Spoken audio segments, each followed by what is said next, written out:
Welcome to KAV TNPSC YouTube channel. வணக்கம் தோழர்களே. Group 1 prelims 2021 நடந்து முடிஞ்சிருக்கு. ஸோ அந்த கொஷின் பேப்பரை டிஸ்கஸ் பண்ண போகிறோம். கொஷின் பேப்பர் இந்த சென்ஸ் அதோட பேட்டர்னை தான் நம்ம பார்க்க போகிறோம். கொஷின் அனாலிசிஸ் கிடையாது, கொஷின் பேப்பரோட பேட்டர்ன் அனாலிசிஸ். யூஸ்வலாக எப்படி கேட்பாங்க, இந்த தடவை எப்படி கேட்டிருக்காங்க, அதை தான் நம்ம மெயினாக தெரிஞ்சுக்கணும். ஏன்னா இது தெரிஞ்சுக்கிட்டா தான் குரூப் 2க்கும் 4க்கும் கிளியராக படிக்க முடியும். ஓகே, இப்போ நம்ம இந்த ஸ்லைடில் பார்க்குறது கொஷின் ஸ்ப்ளிட் அப், எந்தெந்த செக்மெண்ட்லேருந்து எத்தனை கேள்வி அதிகம் வந்திருக்குன்னு. ஏற்கனவே சொன்னது போல் அவங்க அறிவித்தது போல் மேக்ஸ், அதாவது மென்டல் எபிலிட்டியில் 25 கொஷின்ஸ் கேட்டிருந்தாங்க. அது போக அதிகப்படியான மார்க் எங்கேருந்து வந்திருந்ததுன்னா, அதிகப்படியான கொஷின்ஸ் வந்து யூனிட் 8 தமிழ்நாடு பண்பாடு கலாச்சாரம், அந்த இதில் தமிழ்நாடு ஹிஸ்ட்ரி ஓரியன்டாக கேட்டிருந்தாங்க. பெரியாரை பற்றியான அதிக கேள்விகளும் கேட்டிருந்தாங்க. அதுக்கு அடுத்தது இதுலேருந்து அதிகம் கேட்டிருந்தாங்கன்னா பாலிட்டி கேட்டிருந்தாங்க, அப்புறம் இந்தியன் நேஷனல் மூவ்மெண்ட் கேட்டிருந்தாங்க. இதுக்கு முன்னாடி, அதாவது 2019 குரூப் 1 வந்து 50 கேள்விகள் இருக்கும் மென்டல் எபிலிட்டியில். பட் இது வந்து சிலபஸ் மாற்றி நடந்த ஃபஸ்ட்டு ஒரு பெரிய எக்ஸாம். ஸோ இதில் பொறுத்த வரைக்கும் மென்டல் எபிலிட்டி 25 மார்க்கும், அதிகப்படியான கேள்விகள் யூனிட் 8, 9 அவங்க சொன்னது போல 8, 9ல் கேட்டிருந்தாங்க. அதிகம் 8ஓட வெயிட்டேஜ் ரொம்ப அதிகமாக இருந்தது. யூனிட் 8ஓட வெயிட்டேஜ் நல்லா அதிகமாகவே இருந்ததுன்னு சொல்லலாம். ஓகே, இப்போ இதில் அடுத்து வந்து ஃபேக்ட் கொஷின் கேட்டிருக்காங்களா இல்லை கான்செப்ட் கொஷின் அதிகம் கேட்டிருக்காங்களான்னு புரிஞ்சுக்கணும். இதில் ஃபேக்ட்னா என்ன அப்படின்னா, இப்போ செல்ஃப் ரெஸ்பெக்ட் மூமெண்ட் எந்த வருஷம் ஆரம்பிச்சது, யார் தொடங்கி வச்சா அப்படின்னு கேட்டால் ஃபேக்ட்டு. கான்செப்ட்னா செல்ஃப் ரெஸ்பெக்ட் மூமெண்ட் எதுக்காக ஆரம்பித்தாங்க, அதோட நோக்கம் என்ன, அதோட ரிசல்ட் என்ன, அவங்க நினச்சதை அடைஞ்சாங்களா இல்லையா, அவங்களோட எய்மை ரீச் பண்ணாங்களா இல்லையா, அவங்களோட ப்ரொபகெண்டா என்ன, இப்படி கேட்குறது கான்செப்ட். ஓகேவா? ஸோ இவங்க இந்த தடவை எதில் அதிகமாக ஃபோக்கஸ் பண்ணியிருந்தாங்கன்னா, கான்செப்ட் பேஸ்டு கொஷின்ஸில் தான் அதிகமாக ஃபோக்கஸ் பண்ணியிருந்தாங்க. பட் ஒரு வெல் பேலன்ஸ்டு கொஷின் பேப்பர் தான் இது. ரொம்ப அதிகமாக கான்செப்ட்னு கிடையாது, பட் ஒரு அதிகமாக கான்செப்டும் கொஞ்சம் கம்மியாக வந்து ஃபேக்சுவல் கொஷின்ஸும் கேட்டிருந்தாங்க. இதில் கான்செப்ட் கொஷின்ஸ் எங்கே அதிகமாக இருந்ததுன்னா, எக்கனாமியில் அதிகமாக இருந்தது. நல்லா படித்தவங்களுக்கே தெரியும், அந்த ஜிடிபி வச்சு கேட்ட கேள்வியும் concept. Indirect taxes not related to the direct tax அப்படின்னு சொல்லி ஒரு கேள்வி கேட்டிருந்தாங்க. அதுவும் கொஞ்சம் கான்செப்ட் பேஸ்டு கொஷின்ஸ் தான். அப்புறம் நித்தி ஆயோக் வந்து டேக்ஸ் ஷேர் இன்வால்வ் பண்ணுறாங்களா இல்லையா, ரெவென்யூ டேக்ஸ் ஷேரிங்கில் இன்வால்வ்டா இல்லையா, அதை பற்றிலாம் கேட்டிருந்தாங்க. ஸோ அதெல்லாமே கொஞ்சம் கான்செப்ட் பேஸ்டு கொஷின்ஸ் தான். வேறு எங்கெங்கெல்லாம் வந்து கான்செப்ட் பேஸ்டு கொஷின்ஸ் இருந்ததுன்னா, பெரியார் வந்து மதங்களை எதிர்த்தாரா, அக்செப்ட் எவ்ரி ரிலீஜியன், அந்த ஒரு கொஷின்ஸ் இருந்தது. அதுக்கப்புறம் அவரோட பிரின்சிபல்ஸ் என்னென்னு கேட்டிருந்தாங்க. எதை வந்து உயிருக்கு இணையாக கருதினார், மக்களையும் எதை உயிருக்கு இணையாக கருத சொன்னார் அப்படிங்கிறத வந்து கேட்டிருந்தாங்க.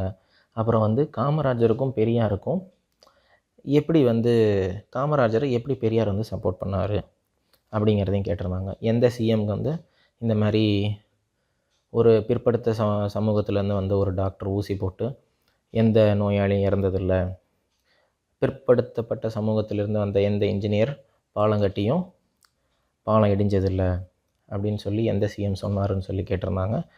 அதுவும் வந்து காமராஜர் சொன்னது தான். ஸோ இந்த மாதிரி ஒரு கான்செப்ட் பேஸ்டு கொஷின்ஸ் இருந்தது.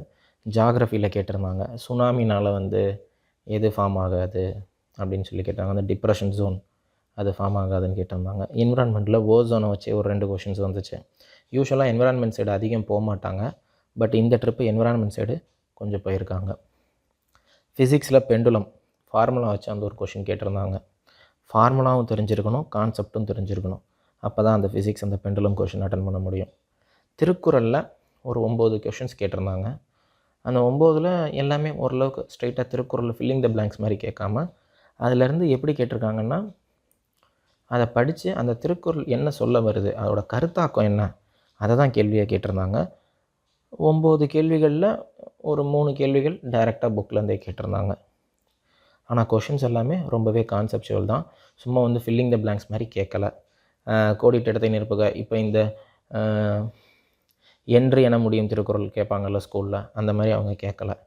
அதோட எசன்ஸ் என்னன்னு கேட்டிருக்காங்க, என்ன அதை வந்து திருக்குறள் என்ன சொல்ல வராரு அப்படிங்கிறத கேட்டிருக்காங்க. அப்புறம் இன்னொரு கேள்வி கேட்டிருந்தாங்க, திருக்குறள் ஏன் வந்து எல்லா சமயத்தாருக்கும் பொருத்தமான நூல், எக்காலத்திற்கும் பொருத்தமான நூல், இந்த மாதிரி ஒரு கொஷின்ஸ் கேட்டிருந்தாங்க. இதெல்லாமே வந்து ஒரு கான்செப்ட் பேஸ்டு கொஷின்ஸ் தான். ஓகே, இப்போ ஃபேக்ட் பேஸ்டு கொஷின்ஸ் எப்படி கேட்டிருந்தாங்க அதை தெரிஞ்சுக்கணும். ஒரு பர்சனாலிட்டி வச்சு கேட்டிருந்தாங்க. யூஸ்வலாக வந்து காந்தி, நேரு, சுபாஷ் சந்திர போஸ் இந்த மாதிரி மல்டிபிள் பர்சனாலிட்டிஸ் போவாங்க. பட் இந்த தடவை என்ன பண்ணிட்டாங்கன்னா, அப்துல் கலாம் ஆசாத் அவரை வச்சே 3 கேள்வி அடுத்தடுத்த 3 கேள்வி கேட்டாங்க.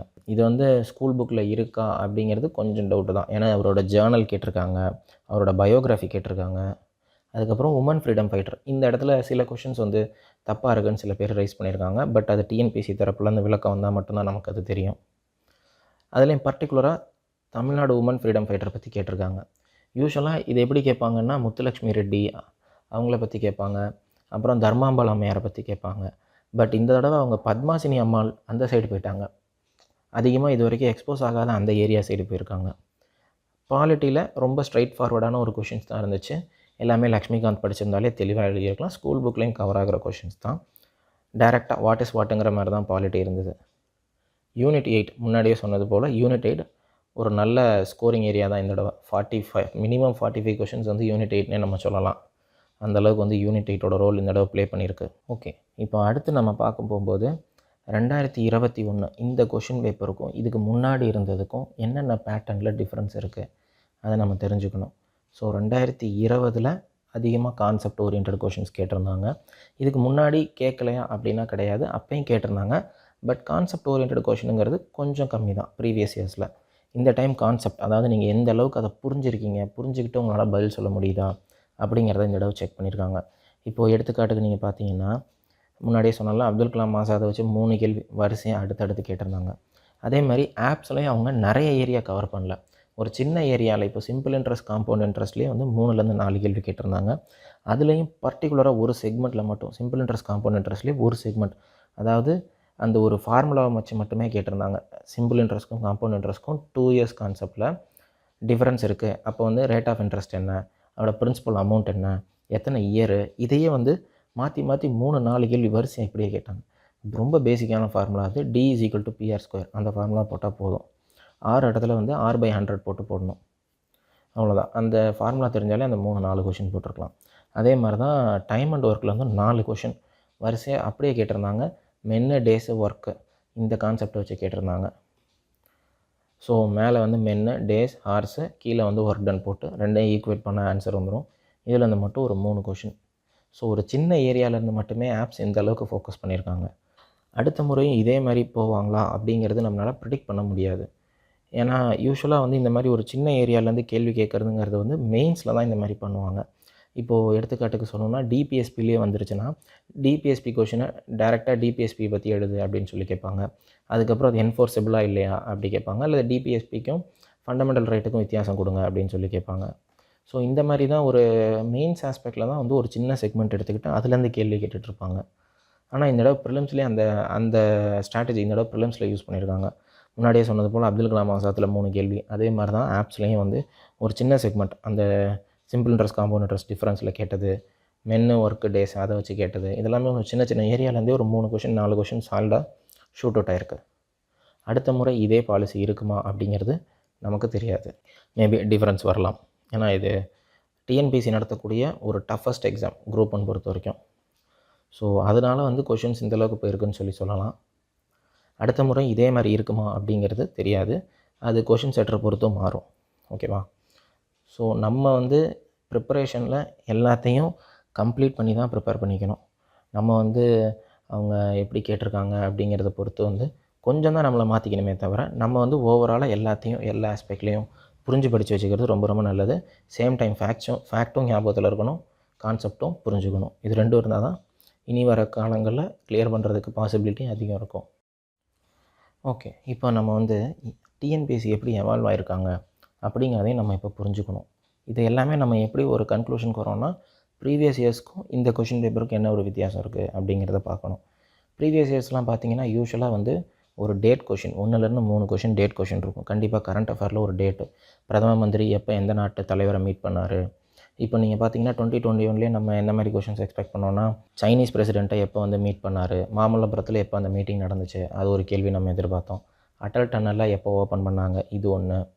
ஸோ இந்த மாதிரி ஒரு கொஷின்ஸ் எதிர்பார்த்தோம். 2019 என்ன ஒரு கொஷின் வந்ததுன்னா போகிபில் பிரிட்ஜ் எப்போ ஓப்பன் பண்ணார், அது ஒரு கொஷின் வந்துச்சு. ஸோ இந்த மாதிரி வந்து ஒரு டேட் ஓரியன்ட் கொஷின்ஸ் இருக்கும். அப்படி இல்லாட்டி ஹிஸ்ட்ரியில் என்ன பண்ணுவாங்கன்னா டே ஆஃப் டெலிவரன்ஸ் எப்போ, டைரக்ட் ஆக்ஷன் டே எப்போ, இந்த மாதிரி ஒரு கொஷின்ஸ் வரும். பட் இந்த ட்ரிப் அவங்க அந்த சைடே அவங்க போகலை. டேட் ஓரியன்ட் கொஷினே இல்லை. அதே மாதிரி யூஸ்வலாக கரண்ட் அஃபேர்ஸில் என்ன பண்ணுவாங்கன்னா, ஒரு நேஷ்னல் அல்லது இன்டர்நேஷ்னல் ஈவெண்ட்டை கொடுத்துட்டு அது எங்கே நடந்துச்சு கேட்பாங்க. அப்படி இல்லாட்டி அதோட தீம் என்ன அப்படிங்கிறத வச்சு கேட்பாங்க. அப்புறம் வந்து ஒரு மிலிட்ரி எக்ஸசைஸ் கண்டிப்பாக ஒரு மிலிட்ரியோ, டிஃபென்ஸோ, ஏர்ஃபோர்ஸு, பைலேட்ரல், ட்ரைலேட்ரல் இந்த எக்ஸசைஸில் வந்து கண்டிப்பாக ஒரு கொஷின்ஸ் வந்திருக்கும். அதுக்கப்புறம் வந்து புக்ஸ் அண்ட் ஆத்தர்ஸ் கண்டிப்பாக கேட்டிருப்பாங்க. இப்போ பிரசிடென்ஷியல் இயர்ஸ் திரு வெங்கையா நாயுடு எழுதியிருக்காரு. ஸோ அந்த மாதிரி கொஷின்ஸ் வந்து யூஸ்வலாக கேட்டுக்கிட்டு இருந்தாங்க. பட் இந்த டைம் அந்த பக்கமே அவங்க போகலை. அதே மாதிரி யார் யார் என்னென்ன அப்படிங்கிற ஒரு கொஷின்ஸ் கேட்பாங்க. ஹூ இஸ் ஓன்னு சொல்லிட்டு சேர்மன் ஆஃப் நித்தி ஆயோக் யார் அப்படி சொல்லி ஒரு கேள்வி கேட்பாங்க. பேரோட கரண்ட் அஃபேரோடு வரும். பட் இது ஸ்டாட்டிக்காக இந்த டைம் எப்படி வந்திருந்ததுன்னா, நேஷ்னல் டிசாஸ்டர் ரெஸ்பான்ஸ்க்கு யார் வந்து சேர்மன்னு கேட்டிருந்தாங்க. அதுக்கு பிரைம் மினிஸ்டர். ஸோ அது வந்து பாலிட்டிலேயே அதை நீங்கள் பார்த்துருப்பீங்க. ஸோ இந்த மாதிரி கொஷின்ஸ் வந்து ரொம்ப ரேராக தான் இந்த தடவை வந்திருக்குன்னே சொல்லலாம். சொல்லப்போனால் அப்படி கேட்கலை. யார் வந்து எதோட சேர்மனுங்கிற கொஷின்ஸ் வந்து தெளிவாக இந்த தடவை கேட்கலை. அதே மாதிரி வந்து ஸ்பீசிஸோட ஒரு ஐயூசிஎன் ஸ்டேட்டஸ் கேட்பாங்க. ரெட் பாண்டாவோட ஸ்டேட்டஸ் என்ன அப்படி கொடுத்து கேட்பாங்க. அது வந்து இந்தியாவில் எங்கேயாவது எந்த நேஷ்னல் பார்க்லையாவது இருக்கா அப்படிங்கிற மாதிரி கேட்பாங்க. பட் இந்த டைம் அந்த கொஷின்ஸும் வரல. அதே மாதிரி ஒரு இன்டர்நேஷ்னல் ரேங்கிங்கில் இப்போ குளோபல் பாவர்ட்டி லெவலில் இப்போ எவ்வளோ இருக்குது இந்தியாவோட ரேங்க்கு, வேர்ல்டு டெரரிசம் இண்டெக்ஸில் எவ்வளோ இருக்குது, இந்த மாதிரி ஒரு கொஷின்ஸ் கண்டிப்பாக இருக்கும். வேர்ல்டு என்விரான்மெண்ட் இண்டெக்ஸில் எப்படி இருக்குது, இந்த மாதிரி ஒரு கொஷின்ஸ் இருக்கும். பட் இந்த தடவை வந்து அவங்க ரேங்க் ஆஃப் இந்தியாவையும் கேட்கல. ஆனால் ரேங்க் ஆஃப் தமிழ்நாடை கேட்டிருந்தாங்க. தமிழ்நாடையே 2 இடத்துல கேட்டிருந்தாங்க. ஸோ இந்த தடவை அதாவது கரண்ட் அஃபேர்ஸில் கூட அவங்க இது நம்ம என்ன காட்டுதுன்னா, தமிழ்நாடு ஓரியன்டாக கொஞ்சம் அதிகம் போயிருக்காங்க அப்படிங்கிறது நமக்கு கொஞ்சம் காட்டுது. அதே மாதிரி யூஸ்வலாக வந்து கெமிஸ்ட்ரியில் எப்படி கேட்பாங்க, அதாவது அந்த சயின்ஸ் பார்ட்டில் கெமிஸ்ட்ரியில் எப்படி கேட்பாங்கன்னா, கண்டிப்பாக ஒரு பிஹெச்ஓ பிஓஹெச் வேல்யூ கொடுத்து ஒரு கான்சன்ட்ரேஷன் கிரேடியன்ட் கொடுத்து ஒரு சம் கேட்டிருப்பாங்க. அப்புறம் வந்து pH of saliva, gastric juice, milk இதை வச்சு தான் ஒன்று கேட்டிருப்பாங்க. இல்லைனா ஒரு சால்ட் நேம் கேட்பாங்க. கிளி சால்ட் பீட்டர் எது, வாஷிங் சோடா எது, ஏதோ ஒரு யூசஸை வச்சு கேட்டிருப்பாங்க. பேக்கிங் பவுடரை எதை யூஸ் பண்ணுறோம், அதோட கெமிக்கல் நேம் என்ன, ஃபார்முலா என்னன்னு கேட்பாங்க. இந்த டைமும் அந்த அப்ளைடு கெமிஸ்ட்ரி பக்கமே அவங்க போகலை. அதே மாதிரி ஹிஸ்ட்ரிலையும் பார்த்தீங்கன்னா ஏதோ ஒரு ஐஎன்சி செஷனை கொடுத்துட்டு அதோட பிரசிடெண்ட் யார், எங்கே நடந்துச்சு அதை கேட்பாங்க. அல்லது வந்து இந்த இன்வேஷன்ஸ் இயர்ஸை பொறுத்த வரைக்கும் அலெக்சாண்டர் எந்த வருஷம் இன்வைட் பண்ணார், நாதிர் ஷா எந்த வருஷம், அகமது அலி அப்தாலி எப்போ வந்தார், இந்த மாதிரி வந்து ஒரு கொஷின்ஸ் எல்லாம் வரும். இந்த டைம் அந்த கொஷின்ஸும் வரல. அதே மாதிரி 1857 லீடர்ஸை கொடுத்து யார் சப்ரஸ் பண்ணா, 1857 லீடர்ஸை யார் எந்த இடத்துல நடந்துச்சு, அந்த ரிவோல்ட்டை லெட் பண்ணது யார், அதை சப்ரஸ் பண்ணது யார், அந்த மாதிரி ஒரு கொஷின்ஸ் வரும். இந்த தடவையும் அந்த மாதிரி வரல. அதே மாதிரி வந்து எஜுகேஷன் பாலிசி வச்சு கேட்பாங்க. மெக்கலேட்ஸ் மினிட்ஸு, வூட்ஸ் டிஸ்பேட்சு இதை வச்சு வரும், அதுவும் வரல. அதே மாதிரி வந்து ஃபாதர் ஆஃப் ரயில்வேஸ் பற்றி ஒன்று கேட்பாங்க, டல்ஹௌசி வச்சு, அது கேட்கல. போஸ்ட்டு டெலகிராஃப் எந்தெந்த வருஷம் வந்துச்சு, ஏதாவது கமிட்டி இருக்கா அதுக்கு, அது கேட்பாங்க, அதுவும் கேட்கல. இந்தியாவில் ஃபஸ்ட்டு ஸ்டீல் பேப்பர் ஃபேக்ட்ரிலாம் எங்கே வந்துச்சு கேட்பாங்க, கேட்கல. ஆனால் இதுக்கு பதில் என்ன கேட்டாங்கன்னா, இந்த ஃபேக்ட்ரியில் தமிழ்நாடை வச்சு கேட்டிருந்தாங்க. ஏன் வந்து தமிழ்நாடு டெட்ராய்ட் ஆஃப் ஏஷியா அப்படி சொல்கிறோன்னு சொல்லி கேட்டிருந்தாங்க. ஆட்டோமொபைல்னால தான் டெட்ராய்ட் ஆஃப் ஏஷியா. ஸோ இந்த தடவை எப்படி போயிருக்காங்கன்னா, மறுபடியும் தமிழ்நாடு ஓரியன்டாக போயிருக்காங்க. அடுத்தது இப்போ நம்ம ஜியாகிரஃபி பார்க்கும்போது யூஸ்வலாக எப்படி கேட்பாங்கன்னா, ஒரு பிளானட்டை வச்சு ஒரு கொஷின் கேட்பாங்க. எது ஹாட்டஸ்ட்டு, எது ஃபர்தஸ்ட்டு ஃப்ரம் சன்னு, எது வந்து ரெவல்யூஷன் டைம் கம்மி, எது ரெவல்யூஷன் டைம் அதிகம், அதோட சேட்டலைட்ஸ் என்ன. லாஸ்ட் டைம் வந்து ஜூபிட்டரோட சேட்டலைட்டு, சேட்டனோட சேட்டலைட்டு, டைட்டன்லாம் கேட்டிருந்தாங்க. இந்த தடவை அது எதுவுமே போகல. எந்த பிளானட்டுக்காவது காட் நேம் வச்சுருக்கா அதெல்லாம் கேட்பாங்க. இந்த தடவையும் அது போகல. அதே மாதிரி எப்பவும் ஜியாகிரஃபியில் ஒரு சாயில் வச்சு ஒரு கொஷின் இருக்கும். பட் இந்த டைம் அதை எப்படி கேட்டிருந்தாங்கன்னா, தமிழ்நாட்டை வச்சு தான் அதையும் கேட்டிருந்தாங்க. தமிழ்நாட்டில் எந்த சாயில் அதிகம் இருக்குது அப்படிங்கிறதையும் கேட்டிருக்காங்க. யூஸ்வலாக வந்து இந்தியாவில் வந்து எந்த சாயில், அல்லது வந்து ரெட் சாயில் ஏன் ரெட் கலரில் இருக்குது, இந்த மாதிரி ஒரு கொஷின் இருக்கும். அடுத்தது இப்போ பாப்புலேஷனை பார்த்தீங்கன்னா, பாப்புலேஷனில் இயர் ஆஃப் கிரேட் டிவைட் எது, ஸ்மால் டிவைட் எது, பாப்புலேஷன் எக்ஸ்ப்ளோஷன் எப்போது, year of period of stagnation எப்போது, இந்த மாதிரி ஒரு கொஷின்ஸ் கேட்பாங்க. இந்த தடவை என்ன கேட்டிருந்தாங்கன்னா, பாப்புலேஷன் டென்சிட்டி வச்சு கேட்டிருந்தாங்க. அடுத்தது இந்த தடவையும் பாப்புலேஷனில் என்ன ஒரு கொஷின் வந்ததுன்னா, மோஸ்ட் பாப்புலர் ஸ்டேட். ஸோ இது வந்து ஒரு ரெகுலரான கொஷின் தான். உத்தரப்பிரதேச கேட்டிருந்தாங்க. அதுக்கப்புறம் இந்த தடவை வந்து பாப்புலேஷன் டென்சிட்டியோட ஃபார்முலா கேட்டாங்க. யூஸ்வலாக வந்து population density, Tamil Nadu population density எவ்வளோ, இந்தியாவோடது எவ்வளோ அப்படி கேட்பாங்க. இந்த தடவை பாப்புலேஷன் டென்சிட்டியோட ஃபார்முலாவை அந்த சூஸ் த இன்கரெக்ட் ஸ்டேட்மெண்ட் அந்த ஒரு கொஷின்ஸில் வந்துருச்சு. ஸோ இந்த தடவை ஜியாகிரஃபி இப்படி தான் இருந்தது. ஓகே, இப்போது இந்த 2021 குரூப் 1 ப்ரிலிம்ஸோட அனலைசிஸில் நம்ம இன்னொன்று தெரிஞ்சுக்க வேண்டியது டிஎன்பிஎஸ்சியோட புது ட்ரெண்ட் என்ன, புதுசாக இப்போ எப்படி கேட்க ஆரம்பிச்சிருக்காங்க அப்படிங்கிறத பார்க்கணும். ஒரு சினிமா பேஸ்டு கொஷின் கேட்டிருந்தாங்க. மாடல் கொஷின் பேப்பரில் பூமணி எழுதிய வெட்கை நாவலை வச்சு அந்த அசுரன் படம் பற்றி கேட்டிருந்தாங்க. இப்போ வந்து பரியேறும் பெருமாள் படத்தை பற்றி கேட்டிருந்தாங்க. இந்த பரியேறும் பெருமாள் படம் வந்து சாதிய பாகுபாடை படம் பிடிச்சு காட்டின ஒரு நல்ல படம். ஸோ இவங்க கேட்குற படம் வந்து எல்லாரும் என்ன நினச்சிக்கிறாங்க, அப்போ சினிமா கம்பல்சரி எல்லா இதுலேருந்தும் கேட்பாங்களான்னு. அப்படி கிடையாது. ஒரு சோஷியல் பேட்ரியார்க்கியில் சமூகத்தில் நடக்கக்கூடிய அவலங்களை படம் பிடிச்சு காட்டுற ஒரு படத்தை தான் கேட்டிருக்காங்க. அதுலேயும் ஒரு முக்கியமான ஒரு இதுதான் இந்த சாதி வேறுபாடு. ஸோ அதை காட்டின இந்த படத்தை தான் கேட்டிருக்காங்க. சில இடத்துல வந்து இப்போ நீங்கள் இந்த மாதிரி ஒரு கொஷின்ஸை நம்ம ஃபேஸ் பண்ணோன்னா அப்கமிங் ஃப்யூச்சரில் என்ன மாதிரி கேட்கணுன்னா, ஹானர் கில்லிங் பற்றி வர படம் ஒன்று, ரெண்டாவது வந்து உமன் எம்பவர்மெண்ட்டுக்காக வர படம், அல்லது தமிழ்நாட்டில் இருந்தக்கூடிய ஒரு பெரிய தலைவரோட பயோகிராஃபி எதுவும் எடுக்கிறாங்கன்னா அதுலேருந்து வரக்கூடிய படம். ஸோ இந்த மாதிரி ஒரு நம்ம சிலபஸோட மெர்ஜ் ஆகக்கூடிய ஏதோ ஒரு கான்செப்ட் இருக்க படம் தான் கேட்பாங்க. கமர்ஷியலாக வர படங்களை நிச்சயமாக கேட்க மாட்டாங்க. ஆனால் இந்த தடவை அவங்க ப்ரொடக்ஷன்ஸ் என்னங்கிற வரைக்கும் கேட்டிருந்தாங்க. அவ்வளோ தூரம் போயிருக்க தேவையில்ல. இது என்னுடைய பர்சனல் ஒப்பீனியன். யார் என்ன அவார்டு வின் பண்ணுச்சு, என்ன படம் என்ன அவார்டு வின் பண்ணுச்சு, டைரக்டர் லெவல் கேட்டாங்க, ஓகே. பட் ப்ரொடக்ஷன் லெவலில் போய் வந்து கேட்கணுமாங்கிறது தேவையில்லாத ஒன்றுங்கிறது என்னுடைய கருத்து. நல்ல படம் டைரக்டரோட நிறுத்தியிருக்கலாம், ப்ரொடக்ஷன் போயிருக்க வேணாம். ஓகே, அடுத்து வந்து திருக்குறள் கேட்டிருந்தாங்க. முன்னாடியே சொன்னது போல் திருக்குறளும் கான்செப்ட் ஓரியன்டாக தான் இருந்தது, ஃபில்லிங் த பிளாங்க்ஸ் மாதிரி இல்லை. ஆனால் கான்செப்டை புரிஞ்சிருந்தால் ஆன்சர் பண்ணலாம்.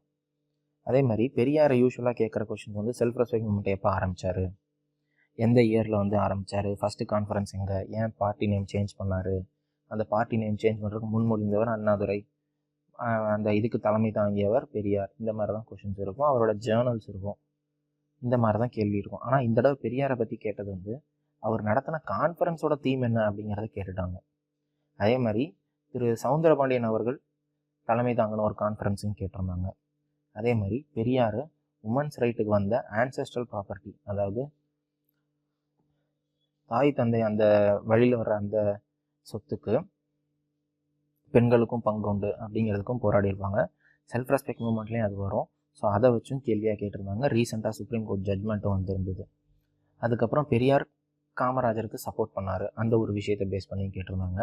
பெரியார் வந்து மதத்தின் மீது இருந்த கொள்கை என்ன, அவரோட ஐடியாலஜி அண்ட் ரிலீஜியனை பற்றியும் ஒரு கேள்வி கேட்டிருந்தாங்க. ஸோ இது வரைக்கும் இது வந்து பெரியாரோட எசன்ஸ் என்ன, அவரோட பிரின்சிபல்ஸ் என்ன, அந்த மாதிரி ஒரு கான்செப்ட் பேஸ்டாக போயிட்டாங்க. சும்மா ஃபேக்ட் கேட்கல. எந்த இடத்துல வந்து கான்ஃபரன்ஸ் ஆரம்பித்தார், எந்த வருஷத்தில் ஆரம்பித்தார் கேட்கல, கான்செப்டாக போயிருக்காங்க 2021. அடுத்து இதில் பார்த்தீங்கன்னா முன்பே சொன்னது போல் 3-4 கொஷின் சிங்கிள் டாப்பிக்கில் நம்ம சொன்னோம் இல்லையா, முன்னாடியே சிம்பிள் இன்ட்ரெஸ்ட் காம்பவுண்ட் இன்ட்ரெஸ்ட்லேருந்து வந்துச்சு, அப்துல் கலாம் ஆசாதை பற்றி கேட்டது. ஸோ இதெல்லாம் வந்து ஒரு சிங்கிள் டாப்பிக்லேருந்தே எடுத்துகிட்டு கொஷின்ஸை கேட்குறது. அதுக்கப்புறம் பார்த்தீங்கன்னா டெப்த் ஆஃப் த கொஷின்ஸ் எப்படி இருக்குது அதை நம்ம வந்து அனலைஸ் பண்ணணும். ஸோ இந்த தடவை டெப்த்து எப்படி இருக்குன்னா, யூஸ்வலாக டிஎன்பிஎஸ்சி வந்து இவ்வளோ தூரம் டெப்த்து போக மாட்டாங்க. பட் இந்த தடவை கொஞ்சம் டெப்த்தாகவே போயிருக்காங்க. ஆனால் இது யூபிஎஸ்சி லெவலுக்கு போயிட்டாங்களா அப்படின்னு நிறைய பேர் வந்து சொல்கிறாங்க. கிடையாது, யூபிஎஸ்சி லெவலுக்கு அவங்க போகலை. யூபிஎஸ்சி லெவல் எப்படி இருக்குன்னா, ஒருத்தரோட பாயிண்ட் ஆஃப் வியூவே மாறும், கொஷின் செட்டரோட பாயிண்ட் ஆஃப் வியூவே மாறும். நம்ம ஒன்று நினச்சி டிக் பண்ணுவோம், பார்த்தா ஆன்சர் கீழே வேறு ஒன்று வரும். அவங்க அதுக்கான ஜஸ்டிஃபிகேஷன் கொஷினை எடுக்கிறவரோட பாயிண்ட் ஆஃப் வியூவில் அது கொஞ்சம் கரெக்டாக இருக்கும். பட் அந்தளவுக்கு போனாங்களா அப்படின்னு கேட்டால் நிச்சயமாக கிடையாது. பட் கொஷின்ஸோட டெப்த்து கொஞ்சம் இன்க்ரீஸ் ஆகிருக்கு. அதுக்கப்புறம் பார்த்திங்கன்னா ஆஸ்பிரண்ட், அதாவது இந்த மாணவர்களோட்டேருந்து அவங்க என்ன எதிர்பார்க்குறாங்கன்னா, முன்னாடிலாம் வந்து சும்மா ஸ்கூல் புக்கை பார்த்து எழுதுனா போதும், படிச்சிருந்தா போதும், அந்தளவுக்கு இருந்தது. ஸ்கூல் புக்லேருந்து ஒரு ஜென்ரல் அவேர்னஸ் இருந்தால் போதும், நம்மளோட மெமரியை டெஸ்ட் பண்ணுற மாதிரி இருந்தது. பட் இந்த இடம் வந்து உங்களோட திங்கிங் எப்படி இருக்குது, நீங்கள் ஒரு இன்டெலெக்சுவலாக திங்க் பண்ணுறீங்களா, உங்களோட பொலிட்டிக்கல் அவேர்னஸ் எப்படி இருக்குது, உங்களுக்கு சமூக அறிவு எப்படி இருக்குது, சோஷியல் நாலேஜ் எப்படி இருக்குது, இது எல்லாத்தையும் கிளியராக செக் பண்ணுற மாதிரி ஒரு கொஷின்ஸ் தான் இந்த தடவை செட் பண்ணியிருந்தாங்க. மேக்ஸில் எல்லாருமே ரொம்ப ஈஸிங்கிறாங்க. 25க்கு 23, 22 ஈஸி. பட் கடைசி அந்த 2-3 கொஷின்ஸ் கொஞ்சம் டைம் கன்சூமிங், பட் சால்வ் பண்ணிடலாம். 25 to 25 நிறைய பேர் இருக்காங்க. பட் ஜென்ரலாக ஒரு 60 to 70% சொல்கிறது வந்து 25க்கு 20 கொஷின்ஸ் ஈஸி, பாக்கி 5 கொஷின் கொஞ்சம் டஃப், அவ்வளோதான். இதில் அவங்க என்ன தெரிஞ்சுக்கிறாங்கன்னா, நீங்கள் வந்து செம்ம சால்வ் பண்ணுறதுக்கு உங்களுக்கான இது இருக்கா, நீங்கள் செம்ம சால்வ் பண்ணுறதும் நீங்கள் ஃப்யூச்சரில் வேலை பார்க்க போகிறதும் ஒன்றானா நிச்சயமாக கிடையாது. செம்ம சால்வ் பண்ணுறதுங்கிறது உங்களோட மெமரி எவ்வளோ தூரம் ஃபாஸ்ட்டாக, அதாவது பிரெயின் எவ்வளோ தூரம் வந்து ஃபாஸ்ட்டாக வேலை பார்க்குதுங்கிறத அனலைஸ் பண்ணுறது தான். இதுதான் வந்து நீங்கள் வேலை செய்கிறதுக்கு ஹெல்ப் பண்ணுமானா நிச்சயமாக கிடையாது. இப்போ எல்லாமே டிஜிட்டல் ட்ரான்சாக்ஷன், எல்லாமே கம்ப்யூட்டர் தான் யூஸ் பண்ணுது. ஸோ நீங்கள் மெயின்ஸ் கடந்த 2019 மெயின்ஸ் கேட்டதையும் பார்த்தீங்கன்னா ஃபஸ்ட் பேப்பரில் ஹிஸ்ட்ரி 100 மார்க்கு, சோஷியலிஜி 100 மார்க்கு, ஆனால் மென்டல் எபிலிட்டி அவங்க கேட்டது 50 மார்க்கு தான். ஸோ இதுலேருந்து நம்ம ஒரு அதே மாதிரி தான் இப்போது லாஸ்ட் டைம் குரூப் 1 2019 50 கேள்வி வந்து ப்ரிலிம்ஸில் 50 கேள்வி வந்து ப்ரிலிம்ஸில் மென்டல் எபிலிட்டிலேருந்து வந்தது. பட் இந்த தடவை 25க்கு குறைச்சிருக்காங்கன்னா ரீசன் அதுதான். இப்போ நடக்கிற வந்து இது வந்து ஒரு டிஜிட்டல் யுகம். டிஜிட்டல் யுகத்தில் வந்து அதிகமாக கம்ப்யூட்டர் பேஸ் பண்ணி நீங்கள் சேவை மையமாக போனாலும் எங்கே இருந்தாலும் நீங்கள் வேலை செய்கிற ஆஃபீஸில் கண்டிப்பாக கம்ப்யூட்டர் இருக்க போது, உங்களோட கேல்குலேஷனை கம்ப்யூட்டர் தான் செய்ய போகுது. ஸோ அதனால தான் அவங்க வந்து மேக்ஸை டிபெண்ட் பண்ணி இருக்கிறத குறைச்சிட்டாங்க. இல்லாட்டி என்ன ஆகும்னா முன்னாடி மாதிரி இருந்ததுன்னா 50 கொஷின்ஸ்க்கு சாலிடாக வந்து 50க்கு 45 43 வரைக்கும் ரொம்ப ஈஸியாக போட்டுருவாங்க. ஸோ அதனால் வந்து கிராமப்புறத்தில் வந்து வர மாணவர்களுக்கும் வந்து ரொம்ப கஷ்டமாக இருந்தது, மேக்ஸ் கஷ்டம்னு ஃபீல் பண்ணுறவங்களுக்கும். பட் இதெல்லாம் இந்த தடவை வந்து இது கொஞ்சம் வரவேற்கத்தக்க விஷயந்தான். ஆப்ஸுக்கு வந்து அவங்க அதிக ப்ரிஃபரன்ஸ் கொடுக்காம இந்த மாதிரி போனது கொஞ்சம் வரவேற்கத்தக்க விஷயந்தான். ஓகே, இப்போது இது வந்து இந்த கொஷின் பேப்பரை வச்சு நம்ம வரக்கூடிய குரூப் 2 குரூப் 4 எக்ஸாமுக்கு எப்படி ப்ரிப்பேர் பண்ணணும் அதை நம்ம தெரிஞ்சுக்கணும். ஸோ இந்த 2021 நடந்த ப்ரிலிம்ஸ் கொஷின் பேப்பருங்கிறது நமக்கு ஒரு சாம்பிள் அல்லது ஒரு கைடு. இப்போ எடுத்த மாதிரியே இதே மாதிரி ஒரு கான்செப்டுவலான கொஷின் பேப்பர் வருங்கிறது, அடுத்த கொஷின் பேப்பரும் வருமா அப்படிங்கிறது கொஞ்சம் கேள்விக்குறி தான். ஏன்னா போன வருஷம் 2019 மெயின்ஸில் குரூப் 1 மெயின்ஸ் கொஷின் வந்து நல்லாவே அனலிட்டிக்கல் கொஷினாக இருந்தது. ஆனால் அதே 2019 டிஇஓ மெயின்ஸ் நடந்தது வந்துச்சு. அடுத்த இது வந்து ஜூலை மாதம் நடக்குது. அதுக்கு அடுத்த மாதமே வந்து டிஇஓ மெயின்ஸ் நடந்தது. அது எளிமையாகவே கேட்டிருந்தாங்க, டைரக்ட் கொஷினாக இருந்துச்சு. ஸோ நம்ம வந்து அது கொஷினை பொறுத்து மாறும். இதே பேட்டர்னில் மறுபடியும் அப்படியே கேட்பாங்கங்கிறது நம்மளால் கிளியராக சொல்ல முடியாது. பட் நம்ம வந்து கம்ப்ளீட்டாக ப்ரிப்பேர் பண்ணிக்கிறது நம்ம வந்து ஒரு சேஃபாக இருந்துக்கணும். எந்த ப்ரிப்பரேஷனில் வந்து காம்ப்ரமைஸ் எங்கேயுமே பண்ணிக்கக்கூடாது. நம்ம போய் நல்லா எழுதிட்டு வரணும். எழுதிட்டு வந்ததுமே ஓரளவு கான்ஃபிடென்ஸாக இருந்துக்கணும். இது வந்து ஒரு கைடாக தான் நம்ம யூஸ் பண்ணிக்கணும். அவங்க கேள்வி எப்படி கேட்டாலும் நம்ம ஃபேக்சுவலாக கேட்டாலும் அதுக்கு நம்ம படிச்சிருக்கணும், கான்செப்டாக கேட்டாலும் புரிஞ்சு வச்சுருக்கணும் ஆன்சர் பண்ணுறதுக்கு. ஸோ திரும்பவும் இப்போ வந்து நிறைய பேர் என்ன சொல்கிறாங்க, ஸ்கூல் புக்கெலாம் படிக்க தேவையில்ல, ஸ்கூல் புக்கெல்லாம் தாண்டி போயிட்டாங்க அப்படிங்கிறாங்க. நிச்சயமாக கிடையாது. ஃபஸ்ட்டு உங்களோட ஃபோக்கஸ் ஏரியா ஸ்கூல் புக்காக தான் இருக்கணும், சமச்சீர் புக்காக தான் இருக்கணும். சமச்சீர் புக்கை முடிச்சுட்டு தான் அடுத்து எந்த ஹை லெவல் புக்குனாலும் போகணும். அதே மாதிரி இப்போ மறுபடியும் அடுத்து எப்படி வரும், கான்செப்டாக வருமா அல்லது வந்து ஃபேக்டாக வருமானா, ரெண்டுக்கும் ஈக்குவல் பேலன்ஸ் கொடுத்து தான் நீங்கள் படிக்கணும். ஃபேக்டை படித்து வச்சுக்கணும், ஃபேக்டை அப்ளை பண்ணி கான்செப்டாக எப்படி அவங்க கேட்குறாங்கங்கிறத பார்க்கணும். அதை புரிஞ்சு வச்சுக்கிறது ரொம்ப ரொம்ப முக்கியம். ஏன்னா இப்போ நித்தி ஆயோக் வச்சு கேட்ட கேள்வியாக இருக்கட்டும், இல்லை ஜிடிபி வச்சு கேட்ட கேள்வியாக இருக்கட்டும், புரிஞ்சிருந்தால் மட்டும்தான் நிச்சயமாக ஆன்சர் பண்ண முடியும். அதே மாதிரி இந்த புது ட்ரெண்டு கண்டினியூ ஆகுமா அப்படின்னு கேட்டிங்கன்னா நிச்சயமாக இருக்கும். திரும்ப வந்து அதிகமாக ஒரு கான்செப்ட் லெவலில் கேட்குற கொஷின்ஸும் அதிகம் இருக்கும். பட் அதோட டஃப்னஸ் கம்மியாக இருக்கும். ஏன்னா இது டிஎன்பிஎஸ்சி நடத்தக்கூடிய ஒரு டஃபஸ்ட் எக்ஸாம் தான் இந்த குரூப் 1. ஸோ வந்து அதே டஃப்னஸில் குரூப் 2ம் 4ம் கேட்பாங்களான்னா நிச்சயமாக கிடையாது. ஆனால் முன்பே சொன்னது போல் நம்ம ப்ரிப்பரேஷனில் எந்த காம்ப்ரமைஸும் இருக்கக்கூடாது. ஃபேக்டோ கான்செப்டோ ரெண்டுக்கும் நம்ம தயாராக இருந்துக்கணும். சமச்சீர் புக்கில் ஃபஸ்ட்டு படிச்சுக்கணும். முக்கால்வாசி இதோட பேஸ், இந்த கொஷின்ஸோட ஃபவுண்டேஷன் எல்லாமே வந்து சமச்சீர் புக்கில் தான் இருக்குது. நீங்கள் எந்த அட்வான்ஸ் புக் எடுத்து முன்னாடியே நம்ம அதுக்கு ஒரு சோர்ஸ் வீடியோவும் போட்டிருக்கோம். எந்த அட்வான்ஸ் புக் போனீங்கனாலும் அந்த அட்வான்ஸ் புக்கில் தான் நம்ம சமச்சீர் புக் எடுத்திருக்காங்க. ஸோ நம்ம சமச்சீர் புக்கை முடிச்சுட்டு தான் நீங்கள் எந்த அட்வான்ஸ் புக்கும் போகணும். ஓகே, இப்போ இந்த வீடியோட எண்ட் செஷனுக்கு நம்ம வந்தாச்சு. ஸோ இந்த வீடியோவில் நம்ம பார்த்தது இதுக்கு முன்னாடி கேட்ட கொஷின்ஸ்க்கும் இப்போ இருக்கிற இந்த பேட்டர்னுக்கும் என்ன ஒரு வித்தியாசம் அப்படிங்கிறத கொஞ்சம் தெளிவாகவே நம்ம அனலைஸ் பண்ணி போட்டிருக்கோம்னு நினைக்கிறேன். ஸோ ஃபர்தராக இன்னும் நிறைய வீடியோஸ் வரும், பாருங்கள், உங்கள் ஃப்ரெண்ட்ஸ்க்கும் ஷேர் பண்ணுங்கள். இது வரைக்கும் நம்ம சேனலுக்கு சப்ஸ்கிரைப் பண்ணாதவங்க சப்ஸ்கிரைப் பண்ணிக்கோங்க. நம்ம டெலகிராம் சேனல் கேஏவி டிஎன்பிஎஸ்சியில் டெலகிராம் சேனலில் டெய்லி கரண்ட் அஃபேர்ஸ் போட்டுட்ருக்கோம். அப்புறம் வந்து ஸ்டடி ஃபேக்ட்ஸ் தினம் போட்டுட்ருக்கோம். அதையும் ஃபாலோ பண்ணுங்கள். இன்ஸ்டாகிராம் சேனல்லையும் ஃபாலோ பண்ணுங்கள். ஓகே, தேங்க்யூ நண்பர்களே.